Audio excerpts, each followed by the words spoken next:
Assalamualaikum warahmatullahi wabarakatuh. Bismillahirrahmanirrahim. Alhamdulillahi rabbil alamin.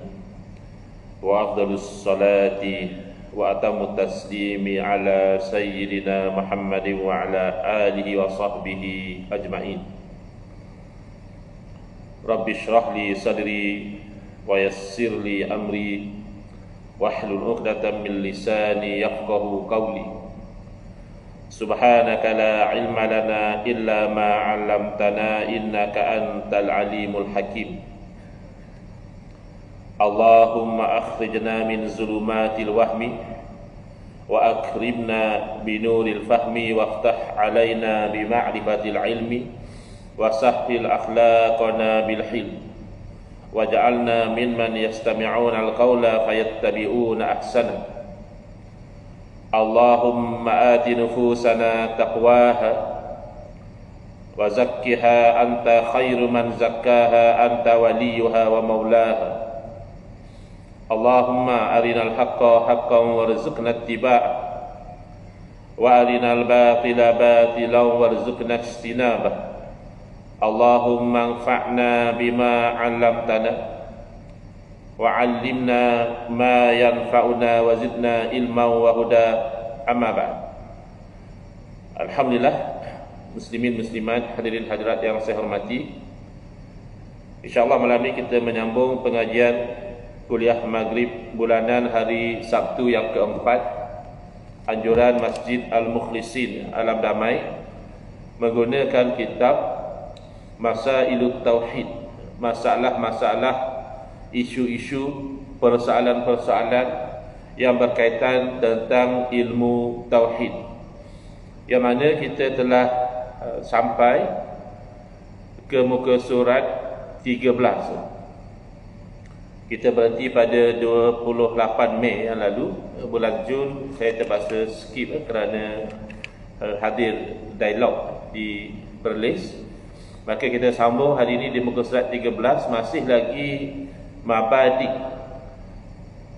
permulaan-permulaan, perkara-perkara yang elementary di dalam ilmu tauhid, iaitu hukmuhu, hukum belajar ilmu tauhid. Soalan, apa hukum syarak belajar ilmu tauhid ini? Hukum syarak yang dimaksudkan di sini salah satu dari 5. Adakah wajib, sunat, harus, makruh ataupun haram? Jawapan, hukumnya adalah fardu ain, maknanya wajib. Bila sebut fardu ain itu maknanya wajib. Cuma nak lebih jelas, nak membezakan antara yang wajib yang satu lagi yang disebut sebagai fardu kifayah. Apa beza fardu ain dengan fardu kifayah? Ain itu makna diri, benda, sesuatu. Sementara kifayah berarti memadai. Fardu ain berarti setiap orang, setiap diri menanggung kewajipan ini, tidak terlepas dari kewajipan dengan sebab dilakukan oleh orang lain. Sementara fardu kifayah, kifayah berarti memadai atau mencukupi. Kalau ada bilangan tertentu dalam masyarakat setempat itu yang telah memenuhi fardu kifayah, maka terlepas tanggungjawab dari orang lain. Selalu orang kata fardu kifayah, kalau orang lain buat, kita sudah tak tanggung dosa. Itu satu caralah memandang kepada fardu kifayah. Ada orang yang lebih positif lagi, iaitu dia kata kalau kita buat, orang lain terlepas. Mana dia ambil responsibility itu ke atas diri dia, berbanding dia let go, biar orang lain buatlah, kita terlepas. Tapi apa pun tidak mengalihkan daripada maknanya. Adapun belajar ilmu tauhid ini fardu ain, makna kalau satu alam damai ni semua dah belajar ilmu tauhid, tinggal kita seorang saja yang belum belajar, masih kita itu berdosa. Atas tiap-tiap mukallaf, tak mukallaf tak adalah cerita wajib ni. Sebab hukum syarak ini, dia hanya bergantung dengan af'al mukallafin. Dia hanya bergantung dengan perbuatan orang mukallaf. Jadi kanak-kanak belum ada lagi kewajipan ini, orang gila tak berwajib kepada mereka satu hukum, termasuk belajar tauhid sebab dia gila, tak mukallaf. Tapi orang yang mukallaf tak ada beza, laki-laki dan perempuan sama sahaja, wajib mengetahui ilmu tauhid ini dengan dalil yang ijmali. Sebab ada orang dia pernah tanya, dia kata jenuh lah Ustaz, kalau semua orang nak kena wajib belajar ilmu tauhid, ya, bukan semua orang nak faham, ini menafikan kamu fasilah, kamu tasilah, ya, ini ta'alluq apa, ini tanjizi hadis, ini suluhi qadim. Macam mana orang-orang yang bertani, orang berladang, nelayan dan sebagainya, tak lepaslah mereka kewajipan? Bukan. Yang dikatakan wajib fardu ain itu tak sampai tahap macam itu, ya. Iaitu secara dalil yang ijmal sahaja, secara menyeluruh begitu sahaja, seperti berkata dia, tanda ada Allah Ta'ala itu baharu alam ini. Cukuplah. Kamu percaya tak Allah wujud? Percaya. Apa dalil Allah wujud? Ya, alam ada. Takkan alam jadi sendiri. Ya, kalau saya lihat satu tempat dahulu tidak ada reban ayam, sekarang ada, saya tak akan boleh terima orang kata reban ayam itu jadi sendiri. Saya yakin, walaupun saya tidak lihat dengan mata kepala saya yakin ada orang buat reban ayam. Takkan reban ayam ada pencipta alam semesta, tak ada pencipta. Mana berputar sekidar begitu sudah cukup. Apa dalil Allah berkuasa? Alam ini. Apa dalil Allah berilmu? Alam ini. Itu maknanya fardu ain, lepas dia.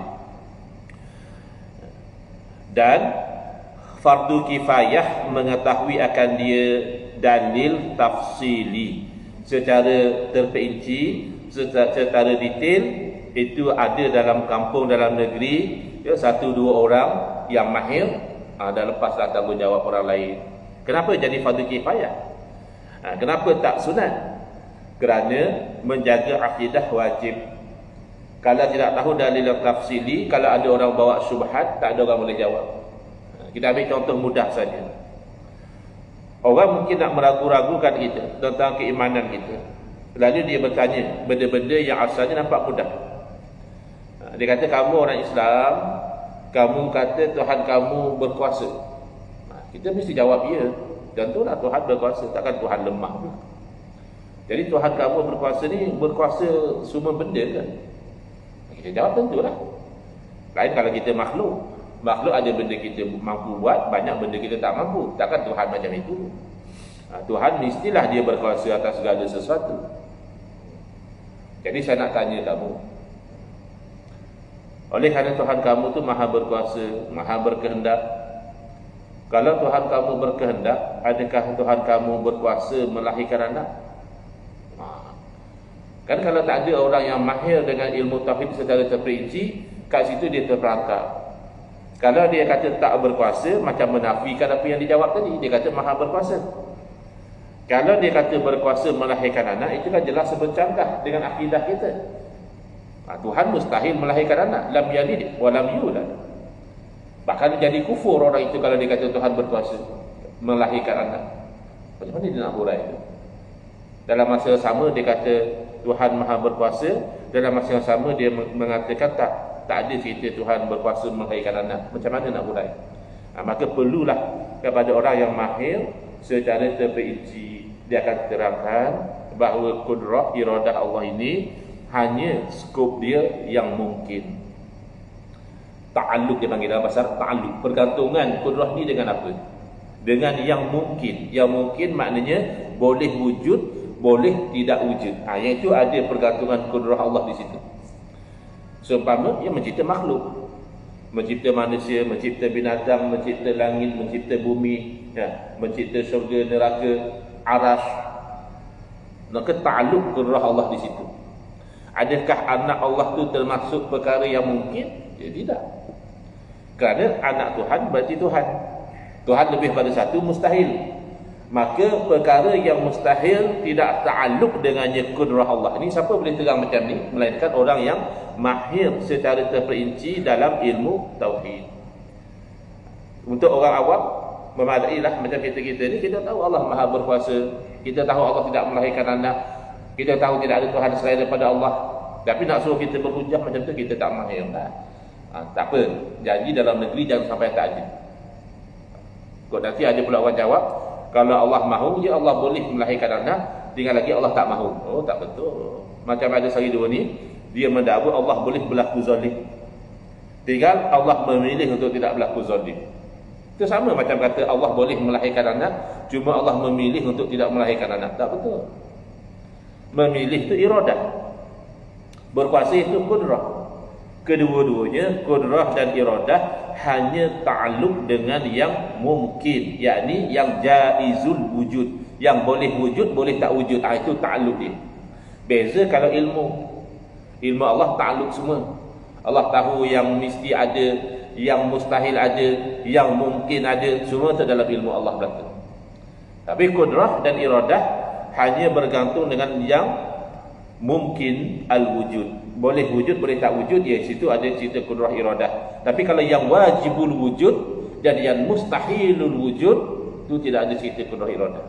Apa yang wajibul wujud? Hanya Allah dan segala sifat Allah yang wajib ada. Maka tak ada timbul cerita adakah Allah berkuasa menciptakan zatnya sendiri. Tak ada cerita. Sebab Allah mesti wujud. Maka tidak ta'alluq dengan kudrah iradah. Adakah Allah berkuasa menciptakan Tuhan lain? Tak ada cerita macam itu. Kerana Tuhan lain itu mustahil. Ada pernah orang tanya, adakah Allah Ta'ala maha berkuasa menciptakan satu batu yang begitu besar? Punya besar batu tu Allah pun tak mampu nak angkat. Ada orang tanya soalan macam tu, nak bagi kita confuse. Menjadikan batu itu terangkat mungkin atau tidak? Mungkin. Berarti ta'alluq dengan kudrah Allah. Mengatakan Allah tak mampu cipta satu batu sehingga tak mampu, itu mustahil. Maka tidak ta'alluq dengan kudrah. Ini perlu kepada orang yang mahir, namanya dalil tafsili. Alhamdulillah macam ini tidak fardu ain. Haja Nurul kata ini betul. Kalau ini fardu ain, betul lah orang yang bimbang tadi dia kata macam mana ustaz, orang petani, orang nelayan, orang apa-apa ya. Tak. Yang untuk fardu ain simple sangat. Membadailah dia tengok alam ni, dia yakin alam ni punya Tuhan, Tuhan yang berkuasa, Tuhan yang berilmu dan seterusnya. Baik. Bagaimana dalil tafsili yang fardu kifayah tu macam mana pula? Jawapan, dalil tafsili itu iaitu berkuasa menolak syubhat. Berkuasa maknanya boleh, berpotensi untuk menolak keraguan. Seperti dikatakan, di mana dia lebih sistematik berbanding dengan yang fardu ain. Contoh lagi ya. Yang fardu ain misalnya, satu orang budak, kanak-kanak misalnya umur dalam 7-8 tahun. Kadang-kadang mereka punya soalan ni kita pun tak terfikir. Budak-budak punya soalan ni, mak ayah pun kadang tak tahu nak jawab macam mana. Jadi katalah budak kampung, dia duduk main-main dengan kawan-kawan dia, tiba-tiba dia balik ke rumah, maknya pun orang kampung, tengah nak siapkan mi goreng, bapak nak balik kerja. Petang-petang selalu bapak suka makan apa, mi goreng ke goreng pisang. Tengah nak goreng mi, anak dia balik. Mak, ya ada apa? Saya nak tanya. Tanya.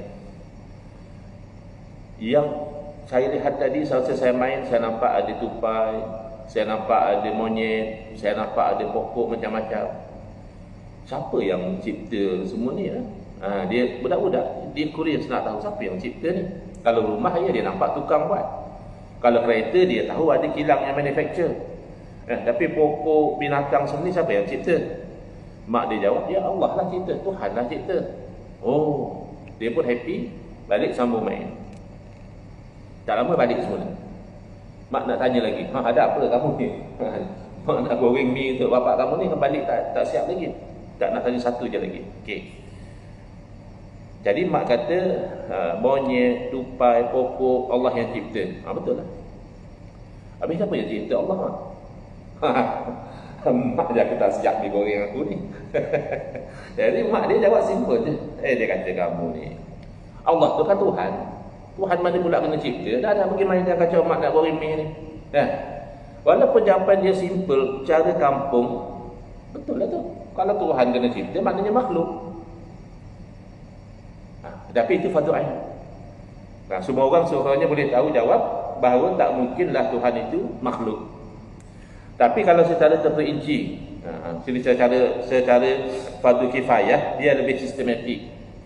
Dia akan kata, kalaulah Tuhan itu diciptakan, berarti Tuhan itu baharu. Dan makna baharu ni dulu tak ada. Lepas kena cipta baru ada.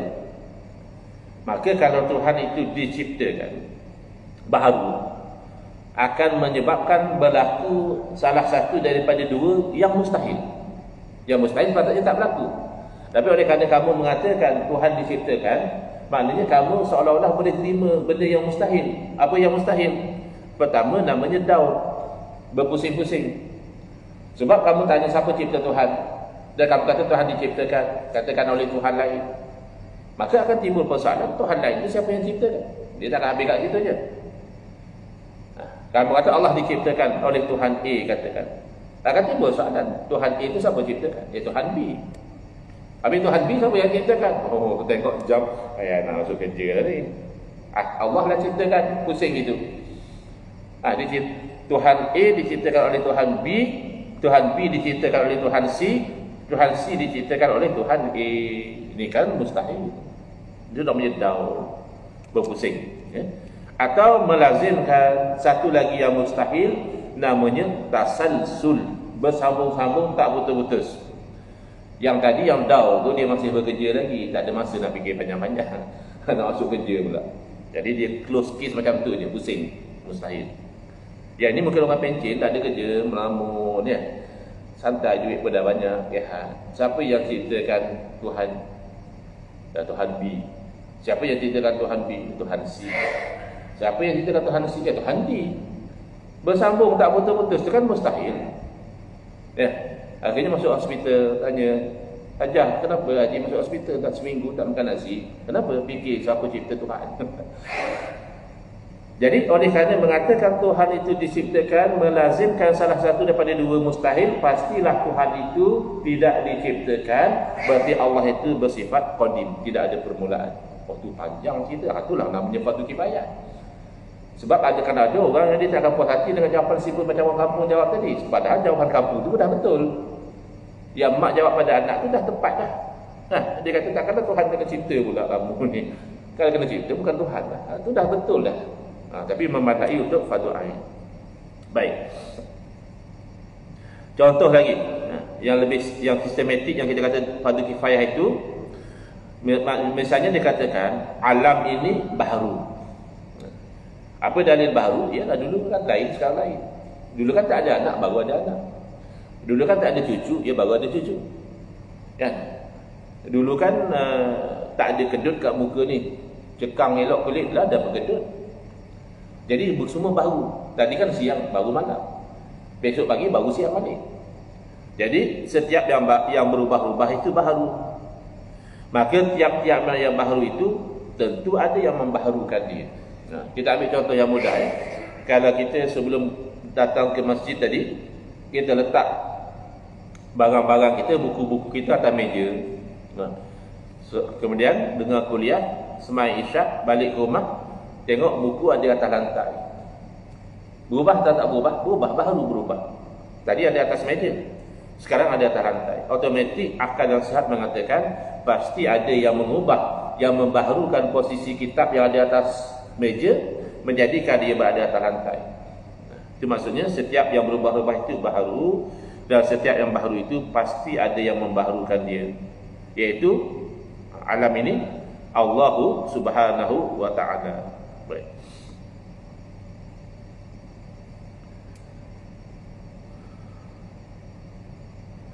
Atau dikatakan, panjang lagi cerita dia, alam ini berubah-ubah dan tiap-tiap yang berubah-ubah itu baharu, dan tiap-tiap yang baharu itu tak dapat tidak kena jadi.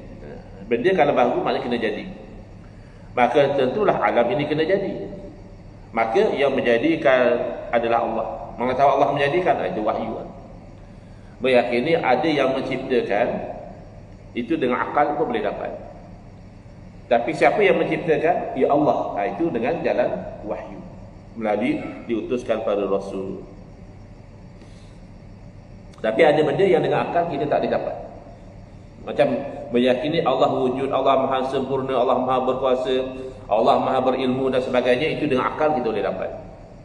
Lalu disokong dengan wahyu. Tapi ada benda macam ada syurga, Kalau akal kita fikir, tak ada syurga pun tak ada masalah.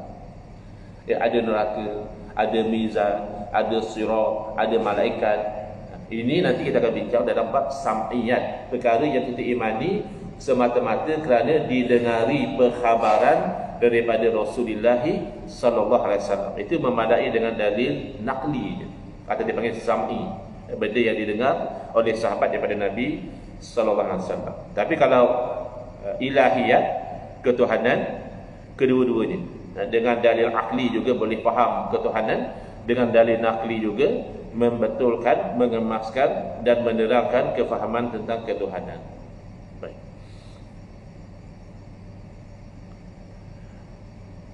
Maka tentulah alam ini kena jadi yang menjadikannya ialah Allah Subhanahu wa taala, zat yang wajibul wujud. Ada satu kawan, dia cerita, dia kerja di Terengganu. Saya tak ingat apa nama satu orang tokoh pengkaji lah, pemikir. Tapi dia ni akhirnya dia melompat daripada satu agama ke satu agama ke satu agama, akhirnya dia jadi ateis. Dia pernah jadi dalam agama Islam, dia tinggalkan. Dia pernah dalam agama Kristian pun dia tinggalkan. Dia pernah dalam agama Yahudi juga dia tinggalkan. Akhirnya dia berpegang Tuhan tak dia. Kenapa jadi macam itu? Kerana dia kata semua agama yang dia belajar mengatakan Tuhan itu berjisim. Ada dia punya seketui, ada dia punya ambil tempat. Jadi dia kata tak mungkin jisim mewujudkan jisim.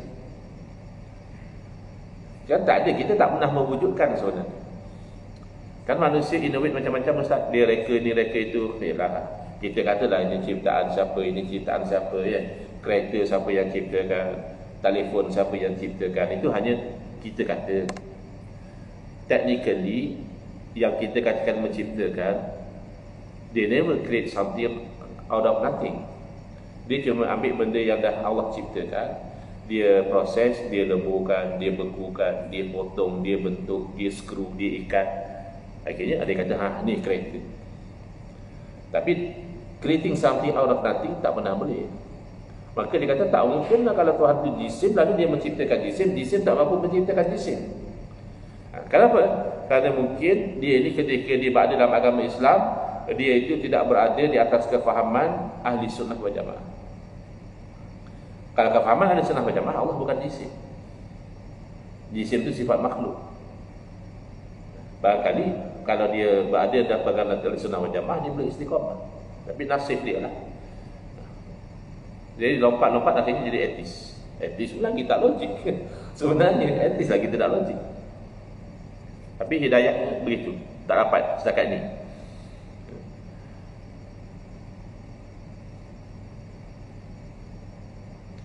Yang berdiri sendiri maknanya tak berhajat kepada yang lain. Kita berhajat kepada yang menciptakan kita, berhajat kepada tempat, berhajat pada makanan, berhajat pada udara, macam-macam lah kita ni berhajat.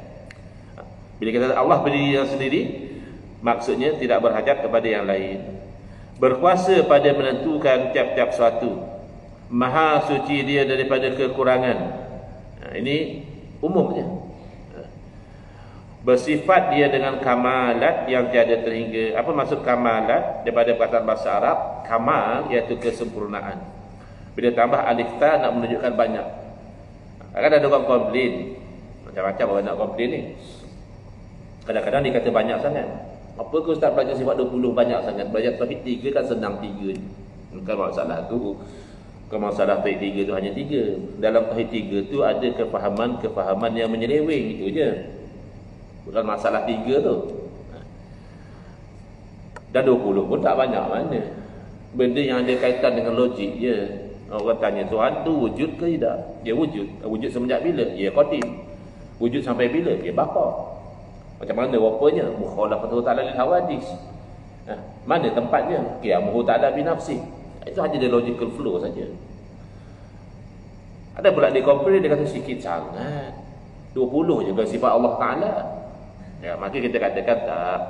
Yang 20 tu yang wajib orang mukallaf tahu dan beriman. Adapun yang sebenarnya Allah bersifat dengan segala sifat kesempurnaan. Yang mana kita tak tahu nak bilang. Tapi yang 20 ni tak mungkinlah Tuhan tapi tak ada sifat tu. Tuhan tapi tak wujud tu. Tak ada cerita lah. Tuhan tapi baru wujud pun bukan Tuhan. Tuhan sampai masa akan binasa. Lain bukan Tuhan macam tu. Tuhan tapi macam kita lah juga. Mana boleh Tuhan macam makhluk. Tuhan tapi ada masa-masa Tuhan pun perlu pada kita juga. Kalau kita tak ada tu suah Tuhan lah. Tak ada macam tu. Kita yang perlu pada Tuhan. Dia kadang orang tak faham. Bila ustaz mengajar pada dia, ustaz terang pada dia, yang sebenarnya Allah Ta'ala tak perlu kepada solat kita, Allah Ta'ala tak perlu pada ibadah korban kita, Allah Ta'ala tak perlu pada zakat kita. Oh macam tu ustaz, kalau macam tu tak payahlah saya solat. Ni orang dia gagal faham. Yang tak perlu pada solat kamu tu Allah. Kamu perlu solat supaya dapat masuk syurga, supaya dapat pahala. Yang tak perlu pada korban kamu tu Allah. Kamu perlu buat korban supaya dihapuskan dosa, supaya dapat pahala.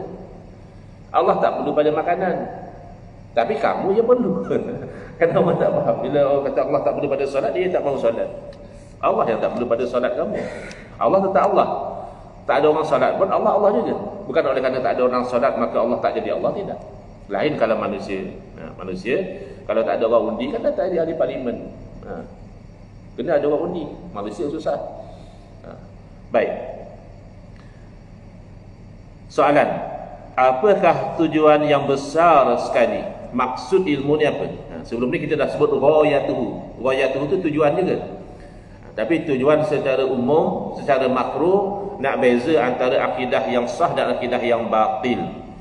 Ini secara lebih terperinci. Apa tujuan belajar ilmu tauhid ini? Tujuan yang besar itu ialah mengetahui beberapa masalah, isu, persoalan yang sabit bagi usuluddin. Isu yang berkaitan tentang kepercayaan. Maksud usuluddin di situ kepercayaan. Adapun kalau tentang hukum, ini apa hukumnya, ini apa syarat, apa rukun, itu fiqh.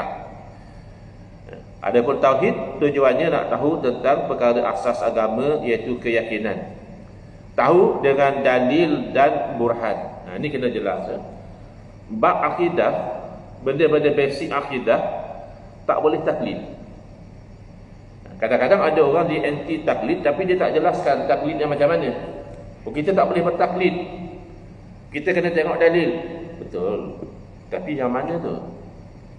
Adakah perincian fiqh kita tak boleh taklid? Ya jenuh lah. Masing-masing nak kena jadi ahli hukum. Nak kena pandai ahli hukum pada Quran. Kalau tak pandai ahli hukum pada Quran, memang wajib taklid. Ya, kita semayang ni pun sebenarnya kita taklid. Bukan kita gali sendiri. Orang dah hidang dalam kitab fiqh, kita hanya taklid saja. Yang macam itu wajib. Kalau yang itu yang kamu haramkan, naya. Bertaklid dalam cabang-cabang hukum bagi orang yang tidak sampai kepada martabat mujtahid, maka wajib dia bertaklid kerana haram dia itu memandai-mandai. Wala taqfu ma laysa laka bihi ilmun. Jangan kamu ikut sesuatu yang kamu tak punya ilmu. Tapi bagi mujtahid haram. Sebab mujtahid dia mampu. Bila dia dah gali hukum daripada Quran dan hadis, maka itulah yang perkara yang benar di sisi dia. Tiba-tiba dia tinggal kerana ikut orang. Itu tak boleh. Sebab itu imam-imam dahulu bila dah sampai level mujtahid, tok guru dah tak bagi ikut fatwa dia. Imam Syafi'i umur 15, guru dia suruh fatwa. Sebab dia tengok ini dah sampai level mujtahid. Jangan lagi kuat saya. Imam Malik memang orang alim. Tapi bila Imam Syafi'i dah sampai level mujtahid, ada saja fatwa Imam Syafi'i tak sama dengan Imam Malik. Demikian Imam Ahmad bin Hanbal rahimahullah ta'ala, murid Imam Syafi'i. Tapi bila dah sampai level mujtahid, beliau sudah tidak fatwa sama lagi. Ada yang sama, ada yang berbeza. Yang mudah misalnya baca kunut subuh. Baca kunut subuh, Imam Abu Hanifah kata tak sunat. Imam Malik, guru pada Imam Syafi'i, kata sunat. Cuma baca sebelum rokok. Imam Syafi'i kata sunat, baca lepas bangkit daripada rokok. Padahal Imam Syafi'i murid Imam Malik, masih berbeza. Imam Ahmad bin Hanbal murid Imam Syafi'i, kata dia tak sunat. Boleh ke macam tu? Boleh lah, sebab masing-masing mujtahid. Dia tak boleh ikut guru dia. Dia kena ikut ijtihad dia. Seumpama kita ni haram kita berijtihad. Kalau betul pun masih berdosa. Sebab awal-awal kita dah langgar larangan Allah, jangan ikut benda yang kita tak ada ilmu. Betul kita tu kebetulan. Berbeza dengan yang mujtahid, salah pun dapat satu pahala. Kerana dia telah melakukan apa yang dia mampu. Memang dia memenuhi syarat dia. Jadi kalau dalam bab hukum fiqh, secara umum orang ramai wajib bertaklid kepada ulama mujtahid. Yang haram bertaklid hanya yang sudah level mujtahid saja. Adapun dalam ilmu akidah, semua orang haram bertaklid.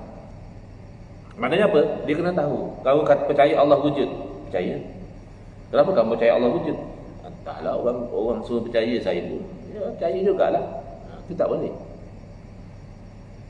Sebab bila dia taklid, boleh jadi lepas tu ada orang cakap lain, dia ikut. Kenapa kamu sekarang kata Tuhan tak ada pula? Sebab ada profesor daripada Harvard, dia hebat. Dia kata tak ada. Saya rasa hebat dia daripada parent saya. Dulu ya saya ikut parent saya cakap Tuhan wujud. Tapi sekarang bila Profesor Harvard kata Tuhan tak wujud, saya lebih confident dengan Profesor Harvard lagi, ataupun Oxford dan sebagainya. Ini bahaya. Dia kalau orang tu sudah tahu dalil akidah dia, bawalah profesor daripada langit mana pun, dia tak akan ubah. Kerana akidah itu kena dengan dalil. Itu baru betul kita kata haram bertaklid, iaitu dalam perkara-perkara asas, perkara-perkara basic akidah, kita kena tahu dalil dia. Baik. Dalil dan burhan ni ada perbincangan. Ada ulama kata samalah. Dalil dan burhan tu benda yang sama.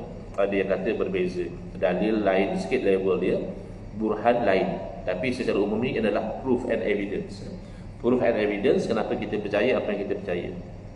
Itu beza kita dengan agama ataupun ajaran yang batil. Kita taklid dalam keadaan kita tahu. Kamu ikut nenek moyang kamu. Orang itu kata macam tu. Kamu percaya ada Tuhan sebab nenek moyang kamu percaya ada Tuhan. No. Memang kami ikut nenek moyang, tapi kami ada dalil. Bukan kami percaya betul tuli. Tapi kalau agama lain, dia ikut sembah berhala, tak ada dalil pun. Macam mana berhala dia jadi Tuhan? Kamu yang bentukkan, kamu yang adjustkan. Ada yang perut buncit, ada yang perut tak buncit, ada yang tangan 8, ada yang tangan 2. Tiba-tiba kamu sembah jadikan dia Tuhan. Itu tak ada dalil. Bahkan bercanggah dengan akal dan sihat.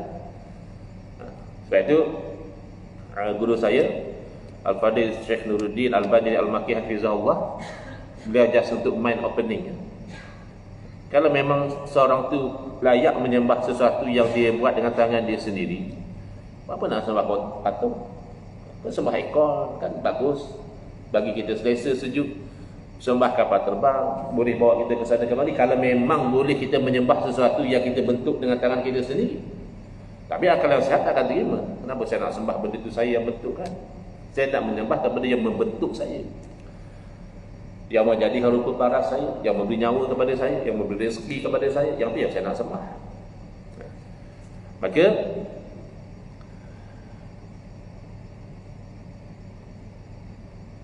kita nak belajar iaitu dengan dalil dan burhan. Seperti disebutkan, ini dah jadi terperinci, jauhar itu adalah barang yang tak dapat dibahagi-bahagi, dan juga roh, seumpama roh. Dan aurat itu barang yang berdiri pada jirim. Kadang ni orang macam dia reluctant nak belajar tauhid ni. Istilah tu dia tak familiar. Apa dia aurat, apa dia jauhar. Ini sebenarnya hanya belajar tentang makhluk. Kenapa belajar tentang makhluk? Kan nak belajar tentang Tuhan. Iyalah, nak belajar tentang Tuhan mesti kenal makhluk dia. Tafakkaru fi khalqillah, atau berfikirlah pada makhluk Allah. Atau bertafakkaru fi khalqi wala tafakkaru fillah. Jangan fikir tentang zat Allah, tak mampu kita. Bila kita berfikir tentang makhluk ni baharu, pasti ada Tuhan yang qadim yang menciptakan. Makhluk ni lemah, pasti ada Tuhan yang berkuasa yang mengawal dia. Makhluk ni nak ni dapat, nak ni tak dapat, masih ada Tuhan yang berkehendak, yang segala yang Allah kehendaki, idza arada syai'an ayyaqula lahu kun fayakun. Itu maksudnya man arafa nafsahu arafa rabbahu. Siapa yang kenal diri dia, maka dia nanti akan kenal Tuhan dia. Hati-hati ya. Kalimah ni kalau dapatkan jenis-jenis ajaran sesat, dia kata dia Tuhan. Siapa kenal diri, dia kenal Tuhan. Maknanya diri itu Tuhan. Oi, na'udzubillah. Bukan macam tu bang. Kamu kenal diri kamu dulu tak wujud, sekarang baru wujud. Kamu kenal Tuhan yang mewujudkan kamu. Kamu kenal kamu lemah, berarti kamu kenal Tuhan kamu yang berkuasa. Kamu kenal diri kamu yang nak ni dapat, nak ni tak dapat. Kamu kenal Tuhan kamu yang maha berkehendak, dan seterusnya.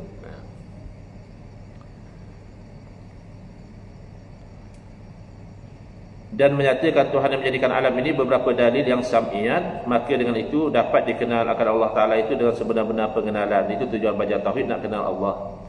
Sekianlah maksud ilmu tauhid seberingkas. Sekiranya berkendak kepada yang lebih jelas dan panjang, kena jawab dalam kitab yang panjang-panjang lah. Yang ini setakat kita nak kenal Allah dengan akal.